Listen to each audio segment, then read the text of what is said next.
Raising women's voices, one story at a time. Welcome to the She Said Project podcast.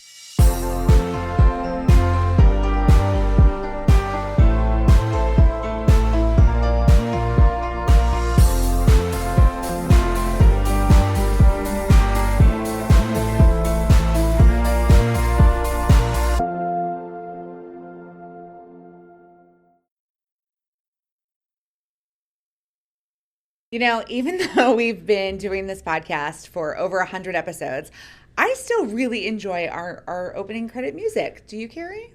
I do. I still enjoy you if that's what you were really fishing for. I do. I love you. No, I love the energy of our opening music. It gets me in the mood. It gets me ready. Yes, I am ready to talk to some incredible women. That's what I'm ready to do. So welcome to the She Said Project podcast. We're so glad you're here. I'm Jeanette Jerzyk, National Director of the She Said Project, here to host you. I'm Carrie Rosso, and I'm here. I've never uttered those words. I'm here to host you. It sounds very fancy. I'm just here. Jeanette's hosting, and then I'm just over here while she's talking, dancing and being inappropriate. I was going to say, don't pretend like you're not dancing every time the credits roll. Like, yes, I see you over there. I am. I love our music. I know. It's great vibes, great energy. So what's really cool is the opening credits that we've been using since we've joined the family at WCIA Plus, our new home for our podcast recording. And our new credits showcase us on stage, actually at a live That's What She Said event, which, you know, for our friends who only find us on the podcast may or may not have seen us on a That's What She Said stage.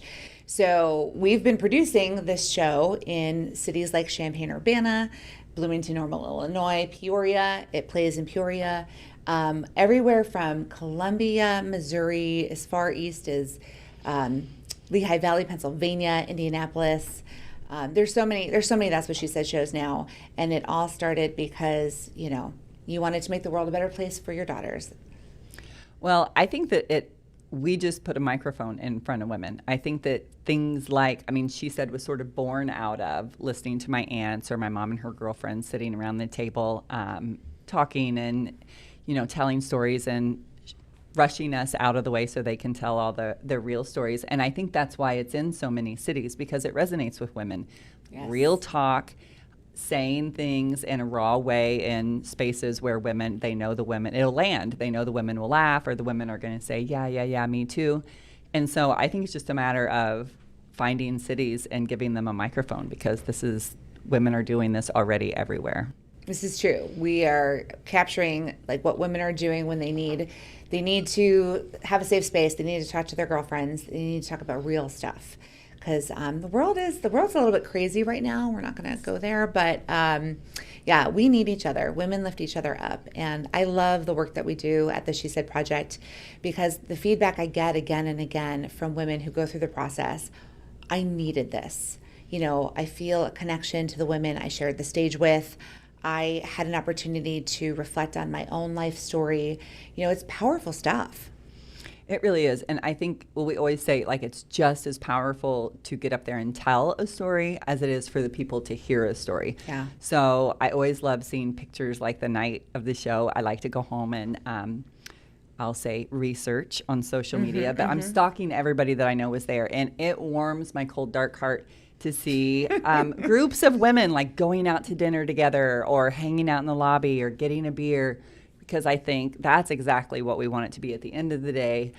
You know, the music, the credits, what we wear, that's just fun, but seeing that it brings women together in these little pods and then they connect with each other. Every time there's a show, I hear somebody behind me and I think, oh my gosh, they're here for so-and-so. And then I say, are you? And they like, no. We just loved her piece sometimes. But the greatest part, well, there's so many great parts of the show, but hearing somebody cheer as wildly for someone that they have never met, yes, as they cheered for the person that they were there to see, it really speaks to women. Like there's, you know, all this hype or the stereotype of cattiness, just again and again, it gets sort of blown up because you go to a She Said show and everybody is there. They come to cheer on other women. It's pretty fabulous. You are so right. I always tell the cast, no one is coming to see this show to see you fail. anyone who walks in that room, anyone who walks in that door is there to cheer you on, to see you succeed, to listen with openness and acceptance and curiosity. And I wish I could explain how that all happens, but it kind of feels like magic. I do think you do a little voodoo when when there's a show, because like the world doesn't feel like that all the time. Right. But when we create the environment, the world, if that's what she said, that's exactly what happens. I feel it. I'll be going about my day and I'm rushing, or I'm listening to the news and I'm horrified or I'm happy, whatever it is, gets checked at the door, because we get to the show and then all of a sudden we typically, in that environment, we don't have a lot of great service. And so it's like, okay, the world shuts down, and then it's just sort of this hunkering down of the women putting the show together and the people in the audience, which aren't always women. It's also fabulous to see how many men are there to support the women in their lives, or just to support women in general. So it is like a little bubble for that night. You check the world at the door, leave everything behind, and just join us for one night. Yep. So sounds like a kinky invitation, but okay. I mean, it could be. So our friends listening on the podcast, if you haven't seen a live That's What She Said show, I highly recommend. Or you can always watch all of our shows on YouTube. But here on the podcast, we invite women who have been on our stage back to talk about the story that they shared and the impact that sharing that story had on them and their community. And I brought up our opening credits for a reason, because that image that our friend saw was you and I on stage at this Champaign-Urbana, which is our flagship community, in the 2025 show, which was technically our 10th show in this community. So I feel like that was a pretty big milestone, and we celebrated that night. But you and I opened the show talking about the podcast, and our guest today is one of the ladies who was in that very show.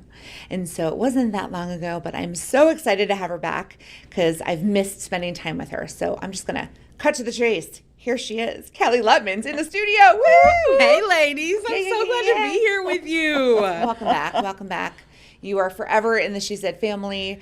But do you remember that fateful night in February 2025? It was a cold and stormy night. That fateful night that I couldn't sleep because of the adrenaline and the excitement and all of the love that I felt that night. Yeah. February 8th, right? I believe it was. Yes. February 8th. I won't forget it. At least I don't think I'll ever forget it. Now, Callie, you are no stranger to performing. So standing on a stage, sharing a story, that wasn't a huge stretch for you as a performer, was it? It wasn't a huge stretch, but it's something I haven't done in a while. I get to share stories every day in my daily job, but crafting that story and the way we worked for the months before the show is something that I don't think I've ever done that intentionally and that meaningfully for one story. Mm-hmm. Yeah. So I do compare what we do often to a traditional theater production, but actors are playing characters, right? They spend a lot of time preparing, but they're playing someone else. And that's what she said. You're playing yourself. You are yourself sharing a personal story that you wrote particularly for that. You, if I may say so, are a radio personality, and you spend a lot of time telling stories and talking for a living, but you're always talking about other people. You're talking about events. You're talking about what's going on in the world. How often do you really get to pause and talk about you? Right. Mm-hmm. And, well, maybe a little bit, but not to the extent that we got with my story with That's What She Said. Usually when talking about yourself, it's a fun little fact or a quick little story because we don't have minutes, hours to chat. So it was really cool to go deeper and actually understand more of my story, because I thought I was just sharing a fun little story. And then next thing you know, I realized, oh, there's a much bigger story here. There are layers. There are layers to what women go through. Yeah, there's these moments in time where you think it was just this thing that happened, and then you pause and think about it and think about, how it made you feel. How it made you empowered.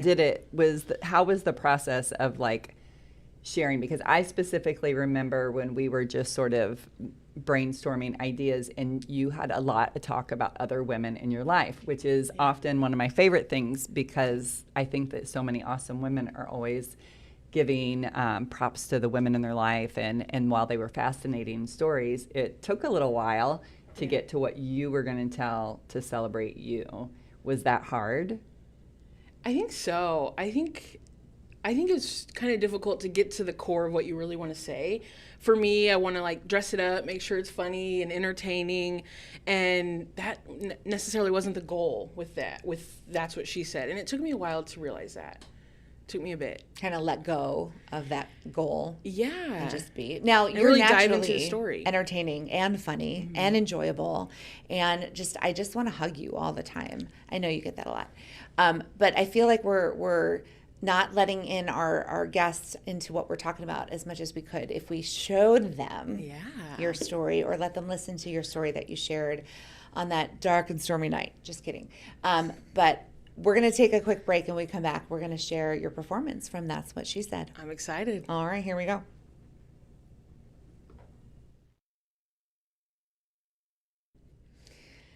So I am absolutely confident that you will fall in love with Callie Luttman the way we all have here at the She Said Project. So I hope you enjoy her performance in That's What She Said 2025 in Champaign-Urbana. Here is Vintage Victory. Ready, Carrie? I am. I've always wanted to say this. Roll the tape.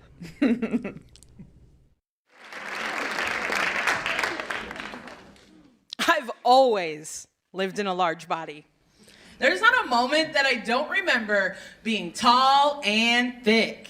But when I was younger, I was super self-conscious of my size. So much that I was constantly aware of how people saw me. So I wore lots of layers and big hoodies so that I could hide behind them. And I'd go as far as positioning myself in my desk at school to look as small as possible to the kids sitting behind me. I'd even walk down the hall super quick to avoid being seen between classes. I'd be sweaty and out of breath at the start of each class. And at parties, I'd try to be the first one to crack the fat jokes so no one else could hurt me with their words. The world was teaching me to hate my body, and I showed up to every lesson. Don't even get me started about clothes shopping. I could never even shop in the children's section because the pants were always way too short or way too tight in the waist.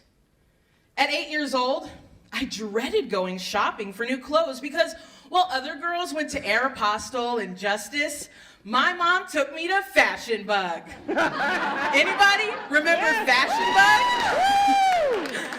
Fashion Bug is where my mom got all of her clothing. Well, and she looked great in Fashion Bug clothing, but not on me as an 8-year-old. I mean, come on. I was not cute at all. I was so afraid for any of my friends to find out that I shopped at Fashion Bug. Thank God they didn't, but my teachers sure did. There was nothing worse than having on the same outfit as a teacher. Thanks, Fashion Bug.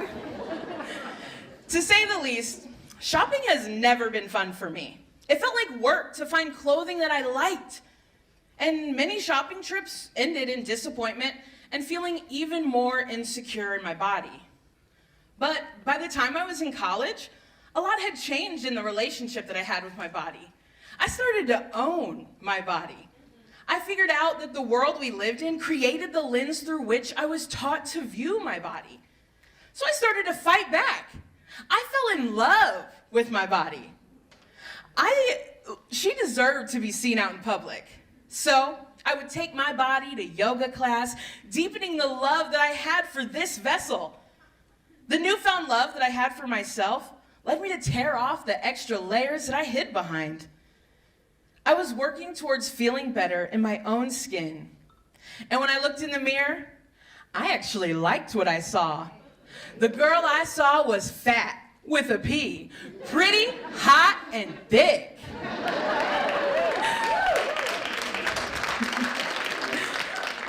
But shopping was still a challenge. But this time, it was because I was on a college girl's budget.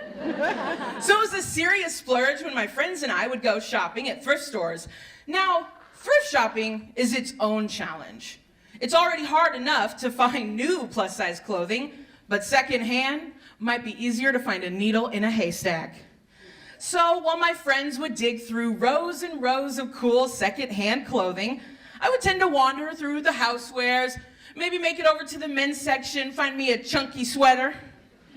But on this particular day, we were on a mission to find funky and cool clothing to wear to the clubs that weekend.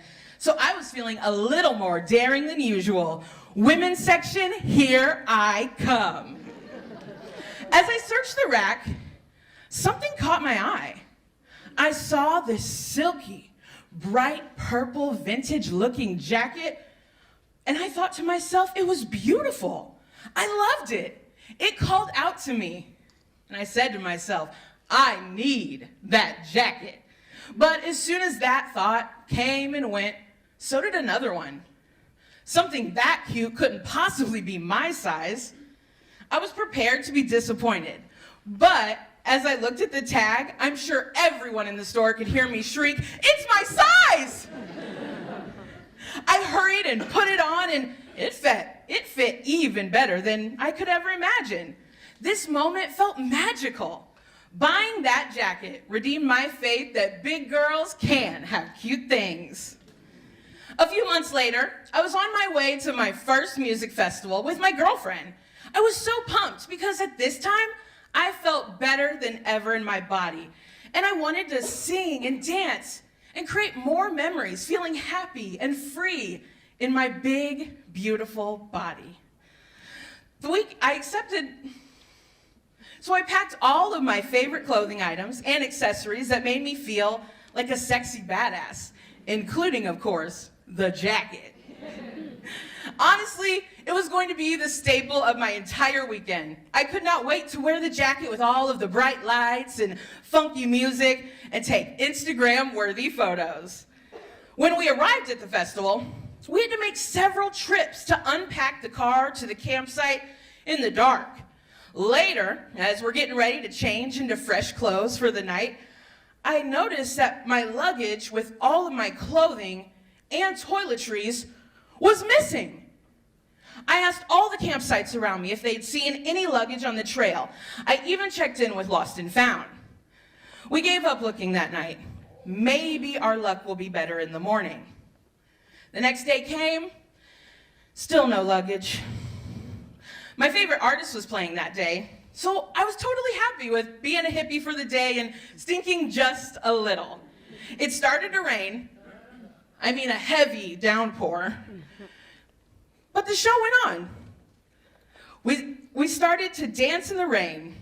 The show went on and we enjoyed the entire day, filled with live music and dancing in the rain.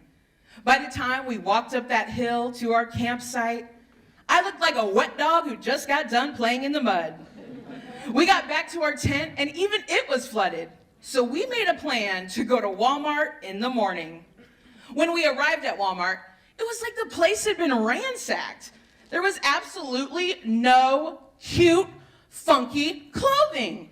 The only thing that was available in my size was black leggings, black tank tops, and that's just not my style. I accepted my fate at this point and reminded myself of the ones who came before me at Woodstock 69. The weekend went on, and although the rain persisted, I danced. I danced to and from stages with strangers and all through the night. And I met some of the nicest people who made me forget all about my lost luggage. The person I came with, the love of my life, looked at me as though I was the brightest and most beautiful in the crowd. I felt amazing. The memories created that weekend will never be about what I wore, but how I felt. When we were packing our things to go home, I stepped out into the trail and I saw this bright, purple, vintage looking, wait, is that my jacket? At that moment, the clouds parted, the sun shined bright, and I could hear a choir of angels singing as I ran up to the woman wearing my jacket and screamed, "Ma'am, may I ask you where you got that jacket? Because I lost my luggage this weekend and I had a jacket that looks just like that. Please tell me you found it." She kind of looked at me like, "Who the hell are you?" She confirmed that her and her friends had found my luggage that weekend. And instead of looking for the rightful owner, they had their way with my stuff. She told me to follow her to the car, but before she could make it 2 steps further, I was like, "Hold up. Can I get my jacket?" I practically ripped it off of her. No malice. I was just excited that I had this jacket back in my life. We arrived at her car, and her friend dropped my luggage in front of me. I looked down, and there was a bra, some underwear, and now that I think of it, not even all of my underwear. They made some excuse that the clothing was all mixed up in all of their luggage, so we exchanged contact information, and she promised me she would collect all of my items and mail them back to me. 5 years later, I have never received those items in the mail. But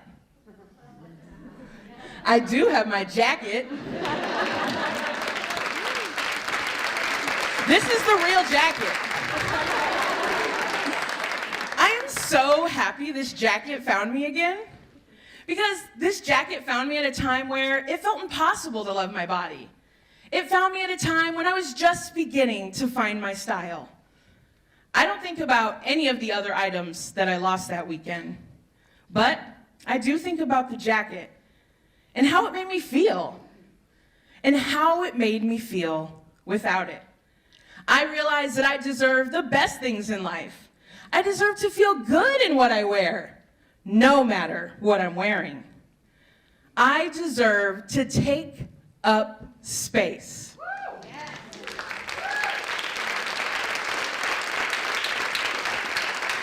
And without the jacket, I learned to dance in the rain, wearing all black, with chunky hiking shoes, feeling not a care in the world for how others perceive me. I realized I am bright, funky, and beautiful, even without it.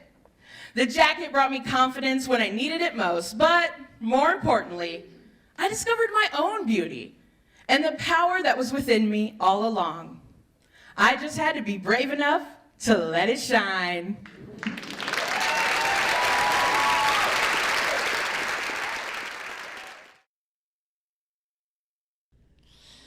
Oh my goodness, it was so fun revisiting that performance. But Callie, I got to tell you, instead of watching the performance, I was watching you watch you. I was watching you watch your performance, and you got a little misty there. I did. I almost really started crying. I had to stop myself. Now, for such a beautiful, positive story, what emotions did that bring up for you? For me, just excitement to see her telling that story myself, her, so enthusiastically. Because I was girl up on that stage. Yes. Yeah, I was a little I was really nervous. And most things I do, I'm nervous, even if I'm excited and confident. It's just because I care and I want it to resonate. And I had a little bit of fear getting that deep and that vulnerable on stage. I don't think people realize, yes, we're talking about fashion, we're talking about a jacket. I mean, I think we were playing a drinking game. How many times you said the word jacket at that cast party? We were maybe, it was a lot, but I mean, it was a very important prop in your story. But there was so much more to the context of your story, you know, how you feel in your body. As a curvier, voluptuous woman myself, I was a chubby kid. I get it. I mean, I hated shopping. I hated when other kids got to wear the cute, fashionable clothing. Now, I might be a breath or two older than you. So back in my day, like, everyone was wearing Esprit and Benetton. That's way before your time. But I couldn't fit into that stuff. And so, yeah, I've been there, and I totally get it. You don't get to rep the brands that everyone around you is wearing. You don't get to go on the shopping sprees and be like, I'm getting this. It's like, no, I have to go to a whole nother store in a whole nother town. And that made me feel like I was missing out on a lot when I was young. I mean, there was Fashion Bug. I remember. There was? I remember Fashion Bug. I might still own an item or two. It was there. It was there when we needed it. It's especially for any holiday. We were there before Easter, Thanksgiving. I loved that you were matching with your elementary teacher, that was the greatest thing I could ever. It was just so funny. It was so endearing.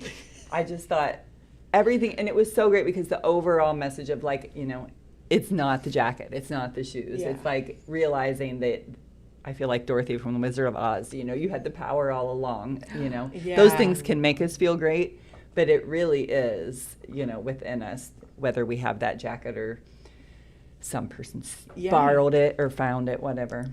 And that took a while for me to like realize I like to use clothing funky and bright and loud to almost help with not like just I would get compliments. It was bright and exciting, so it kind of took away from the fact that I was bigger because at least she knows how to dress, at least she's cute. It almost gave me an excuse to kind of hide until I really understood why I was doing that. But I still like bright, funky clothing.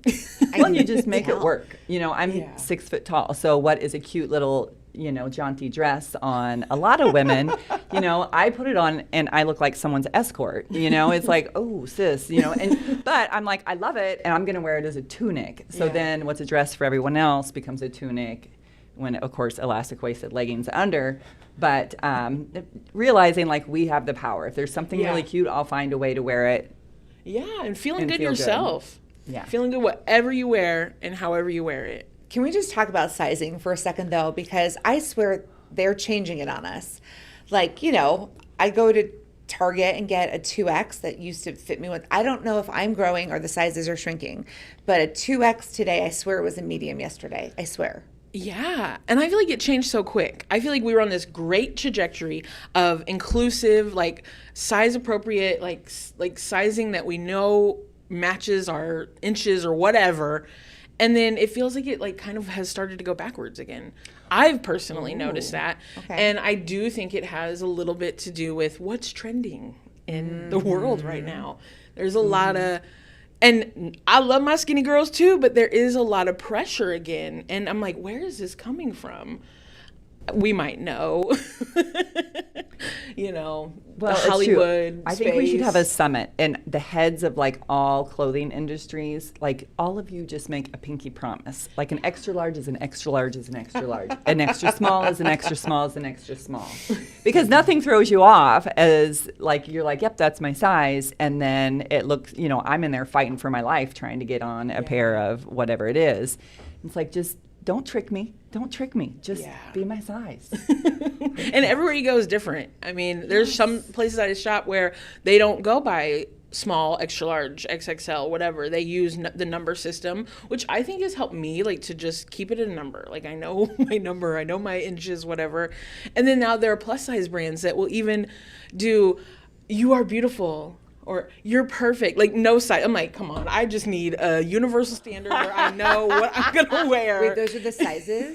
Yes, I don't know a specific brand. The size is like an affirmation? An affirmation. This size is beautiful. This size is sexy. This size is... Well, that's super nice, but like, I don't need you to sweet talk me. I'm good. Like, let's just tell me the size. And we all just deserve to go into a store, find an outfit or a garment that fits our body, and not be defined by a size or if we can even fit it. That's another thing. I get so disgusted when I find something lovely, but it's only for one shape. Okay, so I have this theory because I'll walk into a store and I'll see the cutest, trendiest stuff hanging on the hangers. Are you with me? Mm-hmm. I will go down the aisle as we leave from the juniors to the women's plus, and I'm sorry, our designers. I see the styles, the material, the patterns, like shift, like into the very unattractive, very undesirable. Like I see these, there'll be a really cute sweater. Oh, that only goes up to L. Okay, I'll go see if they have it in the women's department. And it's like this wall of like hideous patterns and really ridiculous styles. Is it really that hard? Is it really that hard to make a cute outfit for a bigger girl? Yeah. It shouldn't be, right? The same outfit that you're making for every other girl, why can't you just make it for everybody, for every body? And it seems like there's almost stereotypes put onto the clothing too. We see characters, a lot of like cartoons. I'm like, what is this? It's weird. It feels like you're You not mean taking... in the larger sizes? They like brand it up with characters. Like, I bet they'd love a Mickey Mouse. Oh, have you? That's the thing. There is a brand that literally Disneyifies everything. Plus, and don't get me wrong, I love Disney. But it's almost like offensive. Like, I also want to go to work. I also want to go to the club. I also want to go to brunch. I don't just want Mickey Mouse on my shirt. I mean, it's a real example, actually. Yeah, like what are my suddenly, like, I'm 5 again, like, can't get enough of the Winnie the Pooh. Like, that just feels so, this is rocking my world. I've never heard of this. Especially when it is just a small section of the store, and that is the dominant patterns, or the just god-awful patterns that honestly have been... ugly clothes out there. Well, I feel like this might be a confession time, but in the opening of the podcast, you'll see, and for the people in my age range, they're going to know Mrs. Roper, but it had an elastic waist. It was a tunic. I wore sensible shoes. So I might be perpetuating the stereotype because it had a loud pattern. The tunic, girl. You were rocking But I was comfy. And you look good, though. It was great. And so now I'm thinking, dang, I'm helping the man to keep us down. That was not a bad pattern, though. It was, to me, it was giving like vacation. It felt like a breath of fresh air. There were no Disney characters on it. No. I'm proud to say. There's nothing wrong with Nothing wrong with Disney. characters. Nothing wrong with Disney, but we're grown women. Exactly. And then when you see that over and over, it's just frustrating. Whole line. We have a new summer line, and it's Disney. Or Young Mickey. For me, one of my most frustrating is when you find a shirt and it's so cute, and then they have something weird on it, like the back has a saying, or like what? It's just weird. Oh, my favorite are the plus size tops that are shorter in the front and longer in the back. Yeah. And I'm literally like, you're literally cutting short the exact part of my body that I'm trying to hide. Like, that's not cute on anybody. What's with the weird cutouts?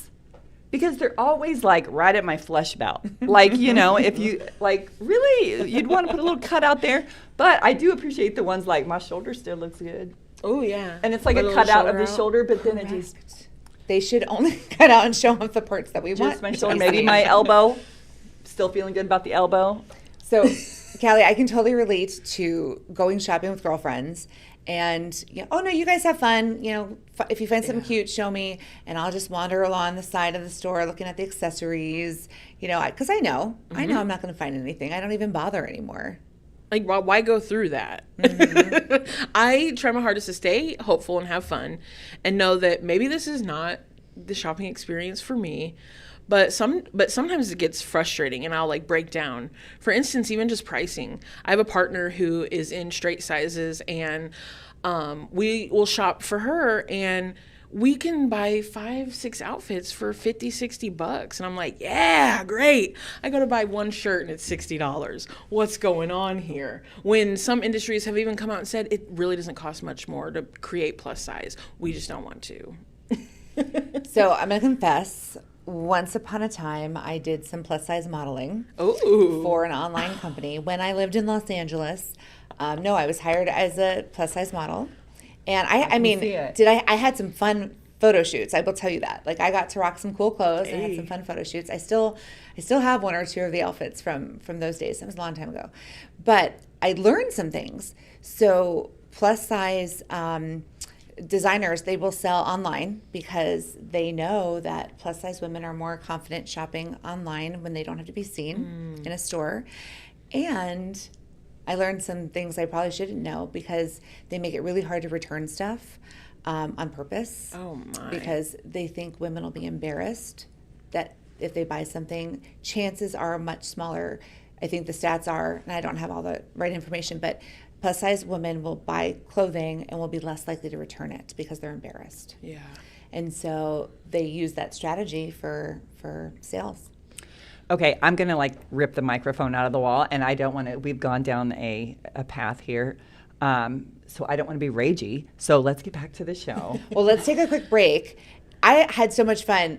Like it is an important topic to talk to plus size women so they know they're not alone and that the struggle is real. But let's take a break and then we'll learn more about our friend Callie. Let's do it. I do think it's so important for our friends who have had these struggles to know that they're not alone. But there's so much more to you, Callie, than, what you wear. Thank you. I appreciate that. We're big, awesome human beings. That's right. With a lot of different parts of ourselves, and it's not just about how we look and how we show up in the world. But I think we look good. I think so too. Girls, and I think that's what's important. Like we have three very different body shapes, but we are all three women who love fashion and have our own styles and are out there. I think that it is great for us to show, like, we're not like hiding or wearing, Afghans, and we love it. We love how we look. And I think the power comes in taking the pressure off ourselves and putting it on these companies and these industry, because those tactics, like you said, of not being able to return items or shopping online because they might feel more confident to shop online, those are harmful tactics that keep people boxed in and not being able to meet themselves in the stores to shop, to find things that they love. That just perpetuates like hateful feelings within yourself, because the world can't let you be who you want to be, and that they won't meet you where you're at. There have been women, people of all body shapes and sizes who love their body. It's just the world isn't necessarily providing them a space to live as seamlessly as everyone else. Yeah. The pressure is not on us to find something that feels good. Like, we should just be able to feel good no matter what. And I think the pressure is on us to show each other and to show other, not just women, but young girls, and to show men, we are so happy with. Yeah. But could you please make sure we got some fabulous clothes to go with to match our energy? Yeah. MatchOurEnergy.com. There it is. Carrie's going to start a line. That's our next line. But Carrie, you have daughters. I have 2 girls at home. I am super careful. I'm super aware what I say when I look in the mirror. I'm super aware what happens when I put on a pair of pants and they don't fit like I want them to, or, I have this huge closet full of clothes, and I don't know about you ladies, but I'll try on 6 things and then go back to wearing the 2 outfits that I wear over and over again because I know how they look and I like how they look. And so I have these poor outfits in my closet that don't see the light of day. But I'm just super aware that, I don't accidentally burst out something. It's not about me. It's not about my body. Of course, I place blame on the clothes. Clearly, they shrunk while I was sleeping. But no, I'm just really careful about the message I send to my daughters, as we should all be. Mm-hmm. Yeah, I feel that. I'm so thankful. Growing up, all of the women in my life were big and voluptuous, as you say, and rocked their bodies. And so I saw this my whole life. And it really was, like I said in the story, me realizing the world has put this lens in front of you. You've known and you've loved your body, and you've celebrated so many other women's bodies just by living with your family and your aunts. And so it really, to me, was frustrating to realize that I had let something steal my joy for myself and just pure love. I don't necessarily look at my body and think anything positive or negative. I think body takes care of me, loves me. It's mine. It's very just special and intimate if you're not just judging it and you really see its value throughout your life beyond looks and beyond validation. And yeah, that's what I have there. That is a beautiful, profound thing to say, though. And hopefully a realization that this journey has, emphasized for you. You got to say it out loud and proud on a stage. You've gotten to inspire other women, or, women who have girls at home who need to be inspired what to say. Yeah. I love that moment that we planned it. We planned the appearance of the jacket. The jacket. Because, we all have 1 or 2 items that make us feel like rock stars. Yeah. You almost lost it. I did. That was heartbreaking. Can we talk about your luggage, though, going lost, and how rude those other campers were? We'll just go through it and take what we want. I know. Well, you never got it back, right? No, I never got all the rest of my items back, and there were some good things in there. I had a pair of maroon Doc Martens that were kind of brand new, And at the time I was in college, like that was big girl money I spent. Like you just stole a whole paycheck from me. But then also I had my journal and a podcast journal that had all my ideas for an upcoming episode and guest information, just things that really meant a lot to me. It was frustrating, but I will say it felt so good calling her out. Cause I wasn't necessarily mad at her, just being able to say, hey, is that my jacket? Because usually I would not speak up in those moments. Like I would just let it go, whatever. But it felt really good to be like, reclaim that. Because that was a thrift store jacket. I did not think someone else would have that in the world. That jacket was symbolic, though. I mean, it is a Yeah. symbol in your entire story of you finding your confidence, owning your beauty. And it was almost like that woman tried to steal your beauty, steal your essence, and you were not going to let her do that. I was not, like, taking it back. That's right. That's right. Like, get your own jacket. I want you to feel great too, but Yeah. just in your own jacket. No malice. And no malice. But at the end of the day, watching her strut on that trail in that jacket, I was like, this moment is not yours. You know what I mean? Well- like, this is not your moment. Love you, girl, but And I have never, I mean, I always love looking at the photos, and I especially love looking at the audience photos from the show.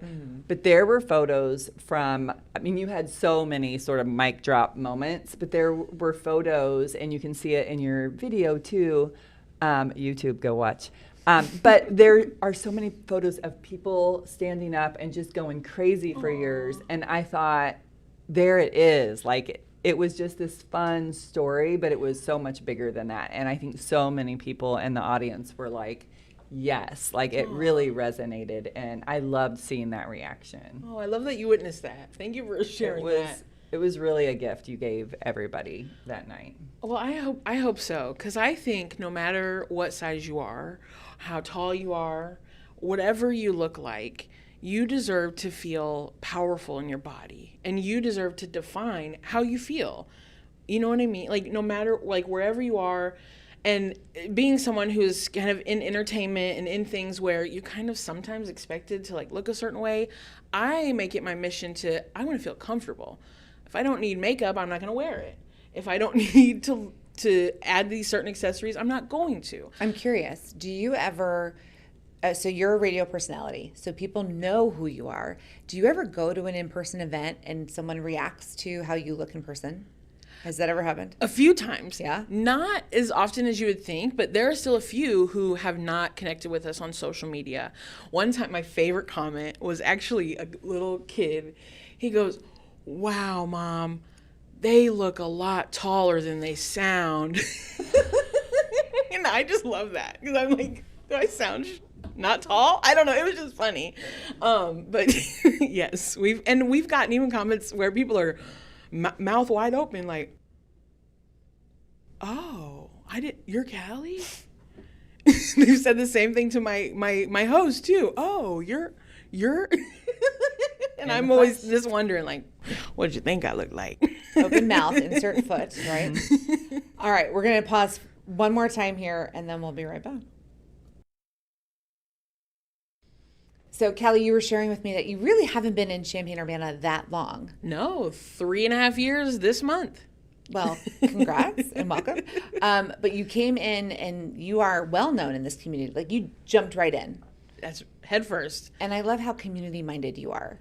Like, everything that I've ever witnessed you doing is about building up community organizations, about showcasing people and the work that they're doing. I mean, you host a podcast where you get to talk about, the community and what's good, all things good. Yeah, so that's kind of my passion and my goal in radio, is to connect with community. As soon as I got the job in Champaign, it was right away move, because now I'm a part of that community. I am not going to represent a community without being a part of it, without really understanding what it cares about, what it's talking about, what it values, its history. And I dived right in, just honestly to be connected with my community and build family here and build friends here. But my passion project with my job, I get to do on air and connect with the community, of course, but the podcast is I get to really dive deeper into nonprofit issues, community issues that really matter in our community and talk to the people who are doing the work and figure out how the community can get involved, because we all have a role and we can be a part of it in different ways.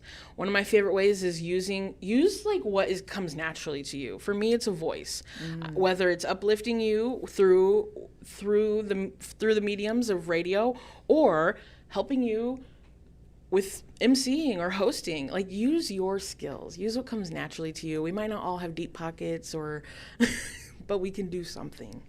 You definitely have the gift. I know, I think this about every cast, but your cast also, like the casts just have their own personality and they get so close. And I loved your entire cast, but you were one of those people, like you could just see, you were just encouraging people and always connecting and always offering your insight. Do you still keep in touch with your cast? Yeah, I would say I've seen and talked and even hung out with a few of them since then.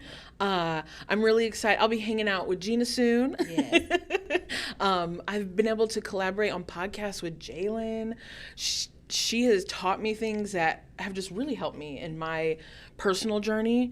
I gained a grandma, Iris, and I mean that, like, seriously. My grandma was my favorite person in my life, and I lost her a few years back, and Iris poured into me in, like, the same ways, and I just love her so much. I can start crying, and a few aunts and a couple sisters. Mm-hmm. So we're sisters, right? Oh, yeah. Younger. Okay. For real. Sisters.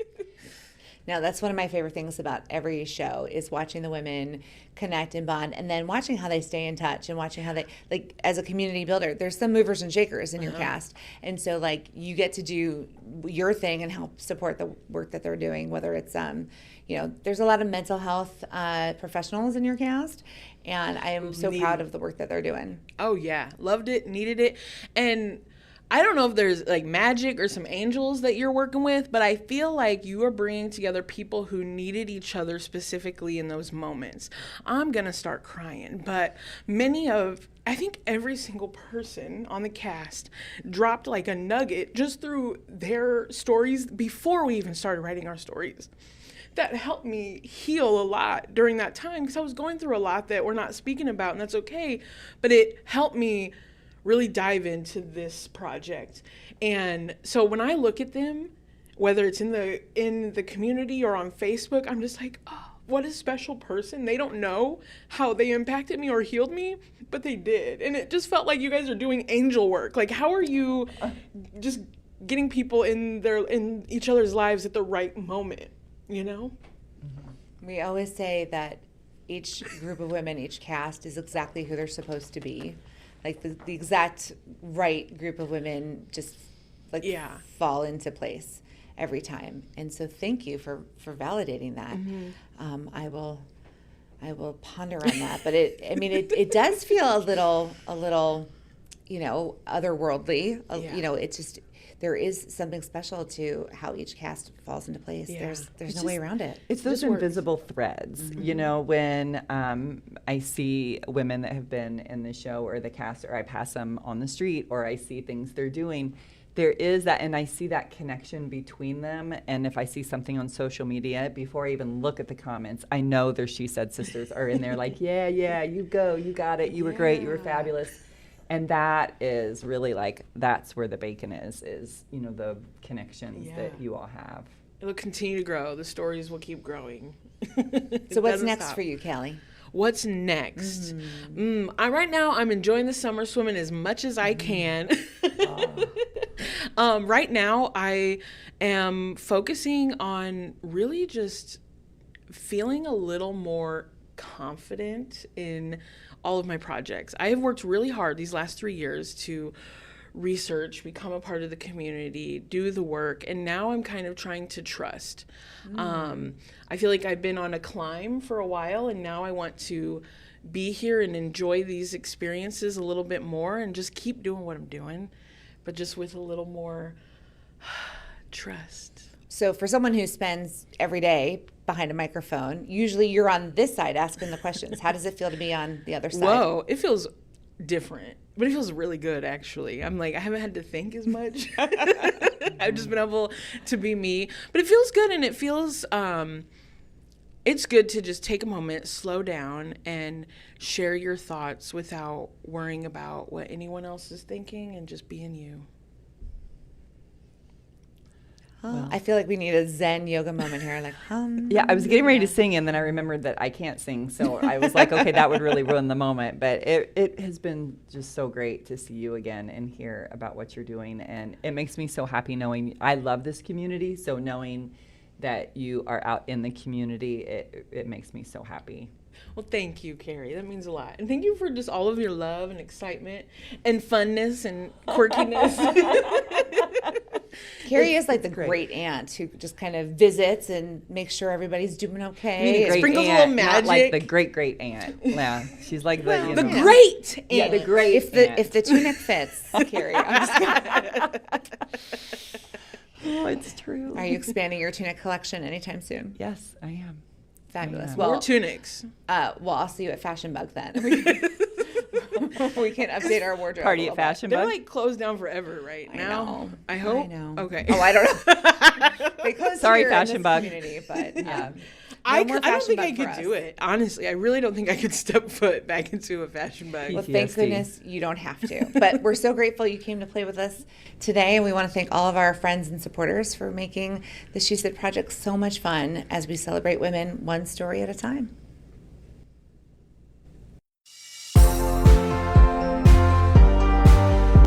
Thank you for listening to the She Said Project podcast.